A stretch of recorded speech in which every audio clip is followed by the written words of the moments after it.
Esta mañana nos visita en Pulso Urbano el ministro de Cultura, Fernando Griffith, varios temas para hablar con él. Hola ministro, ¿cómo ¿Qué te va? tal, Rolo? ¿Cómo estás? Súper bien. Ministro, contanos, Paraguay fue sede de un evento importante que se llevó a cabo en Encarnación. Estamos hablando del Seminario Internacional de Patrimonio y Turismo.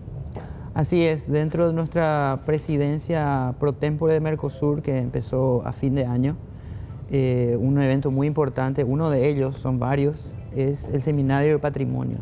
Ahí nos juntamos con los técnicos, con invitados especiales de varios países, incluso de Europa, a discutir sobre la problemática del patrimonio, su protección efectiva, cuáles son los aspectos que hay que tener en cuenta para que el patrimonio sea parte de lo que la gente considera como valioso.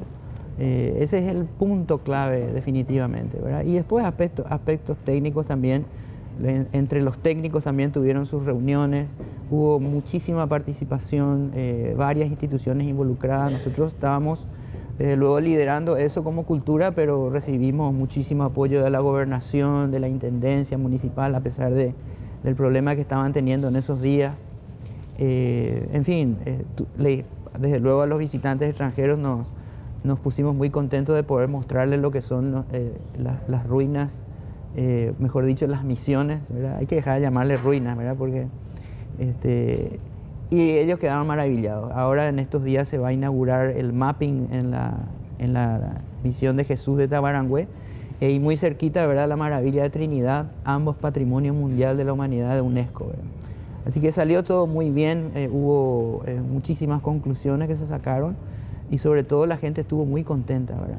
Y me imagino yo que de estos seminarios, de este encuentro, ministro, salen también cosas que se van a implementar en poco tiempo más, ¿verdad? Porque son aportes que surgen en este tipo de encuentros. Siempre surgen esos aportes, siempre surgen, y sobre todo a través de las preguntas, ¿verdad? En la etapa de preguntas es donde más surgen, ¿verdad? Porque se van descubriendo los temas que más nos preocupan, se van haciendo preguntas puntuales, ¿verdad?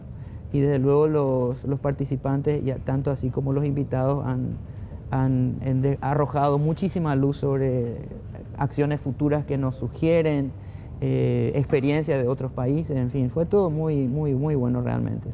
Y por otra parte también decíamos varios temas, ¿verdad? Dejando de lado Encarnación, volviendo un poco a lo que es Asunción, zona central. Está próximo a ser declarado patrimonio el Cuartel de la Victoria. Así es, el Cuartel de la Victoria es el lugar donde muchísimos de nuestros héroes vivieron, ¿verdad?, hasta sus últimos días. Un lugar también que alberga los cuerpos de muchos de ellos. Creemos nosotros que es un lugar demasiado importante para nuestra memoria histórica, ¿verdad? Y vamos a declarar eso como Patrimonio Nacional Cultural. Eso es la categoría máxima que existe dentro de la Ley de Cultura, ¿verdad?, que considera dos niveles de patrimonio. ¿Esto ya estaba previsto, ministro, o recién ahora por los incidentes que ya todos conocemos? Desde luego los incidentes aceleraron el proceso, porque tomamos la carpeta que estaba por el medio y la pusimos adelante, ¿verdad? Eso desde luego es que sí aceleró el proceso, ¿verdad? Pero nosotros tenemos una agenda de declaraciones que incluyen todos los sitios históricos, los sitios de batalla, los lugares como los sitios de memoria, que son los sitios donde ocurrieron atentados contra los derechos humanos, por ejemplo, Licuabolaños ya es sitio de memoria, y declarar también los edificios históricos. En fin, es una larga serie de declaraciones que se inició allá por enero del 2017 con el campo Acostañú, que hoy seguimos trabajando ahí. Ha venido una delegación de arqueólogos franceses que hemos pedido como cooperación a Francia. Esa cooperación continúa, estudiantes paraguayos están próximos a ir a Francia a hacer pasantías y luego a Guyana, porque Guyana tiene un terreno muy parecido al nuestro, entonces ellos mismos, los técnicos arqueólogos, decidieron que Guyana era el mejor lugar para que paraguayos hagan sus prácticas. Según ellos, hay trabajo de arqueología para muchísimos años en Paraguay. Solamente en Paso Pucú, por ejemplo, que era el campamento paraguayo, solamente ahí hay como 10 años de trabajo, ¿verdad? Entonces es un proceso desgraciadamente complejo, porque el primer paso para hacer una declaración es la catalogación, o sea, el estudio de lo que se va a catalogar, de lo que se va a declarar, porque no se puede declarar algo sin estudiar.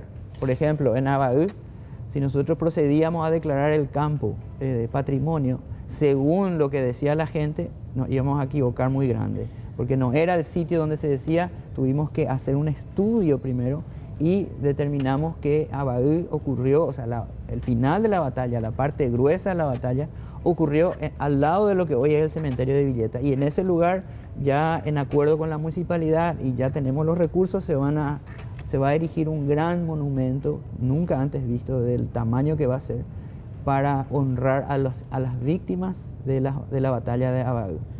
Con respecto al tema del cuartel de la Victoria, ¿cuándo se tiene previsto el ministro declarar patrimonio? Bueno, ya tenemos todos los dictámenes listos, yo creo que es cuestión de horas, probablemente el martes o el miércoles. ¿Y qué implica ser declarado patrimonio? Bueno, hay dos cosas que quiero aclarar, Rolando, muy importante. Si un bien patrimonial no está declarado de patrimonio, no significa que no sea patrimonio. Es como un niño, ¿verdad? Un niño está en la calle, no tiene cédula, sigue siendo un niño, sigue teniendo derechos y nadie tiene el derecho de violentarlo. Así también el patrimonio. Ahora, cuando sale una declaración de patrimonio bajo la ley de patrimonio, es mucho más fácil, es mucho más ágil hacer denuncias penales. Ahí está bien tipificado en la ley las penas. Hay penas de 3 a 10 años de cárcel, por ejemplo. Hay penas pecuniarias. Por otro lado, cualquier intervención que se quiera hacer en el lugar, vamos a suponer que queramos echar una pared o levantar una pared o poner un cerco, lo que fuese, va a tener que contar con la aprobación de los técnicos de la Secretaría Nacional de Cultura. Ahora se vio afectado en algo. ¿Cuál es el informe que usted recibió, verdad? Luego de esta invasión, algo de lo que es la estructura en sí se afectó, no se llegó a afectar nada. La estructura en sí no. Lo que sí, hasta donde pudimos verificar, todavía hay cercas que han sido derribadas en algunos sectores y esas cercas se están levantando en este momento. Ese es el daño físico que se ha producido. Bueno, y más allá de la limpieza del lugar, ¿verdad? Es un terreno muy grande, tiene más de 70 hectáreas. Originalmente tenía casi 90 hectáreas, pero una parte fue cedida al Hospital Acostañú, pero el resto está intacto y nosotros creemos que ese lugar tiene que ser un lugar de reflexión, un parque muy bien puesto, algo así como lo que es en Estados Unidos el cementerio de Arlington, ¿verdad? Que rinde honor a los héroes paraguayos de la Guerra del Chaco y a la vez produce un proceso de reflexión. Por eso es que en Estados Unidos tenemos en ese lugar, por ejemplo, la ceremonia del cambio de guardia del soldado desconocido, que miles, millones de personas van a ver. Entonces hay un mensaje de parte de la gente, de parte del Estado, de lo que representa defender a la patria, ¿verdad? Eso cambia nuestra perspectiva de nuestro papel en relación a la sociedad, ¿verdad? Por eso es tan importante.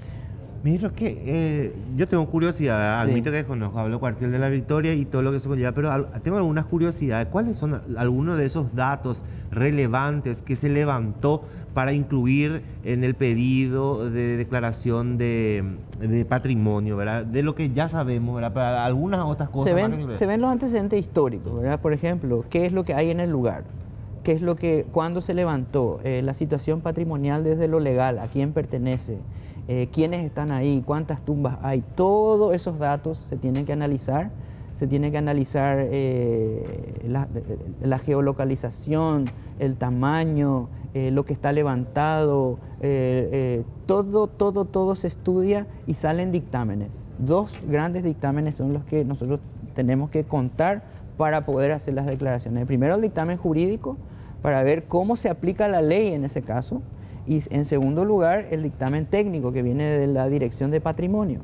¿Quién tiene finalmente, ministro, quién tiene que firmar esto? Yo soy el que firma, pero Bien. También están los directores generales que firman los dictámenes. Bien, podemos decir que el ministro va a firmar el martes ya. Podés decirlo, podés decir. El martes entonces vamos a estar muy pendientes. Sí. Ministro, siempre es un gusto tenerte aquí. Es muy Igualmente. interesante charlar con usted. Le agradezco muchísimo por visitarnos esta mañana. Muchas gracias, Rolando. Nos acompañaba el ministro de Cultura, Fernando Griffi. Entonces, el próximo martes va a declarar patrimonio el cuartel de la Victoria.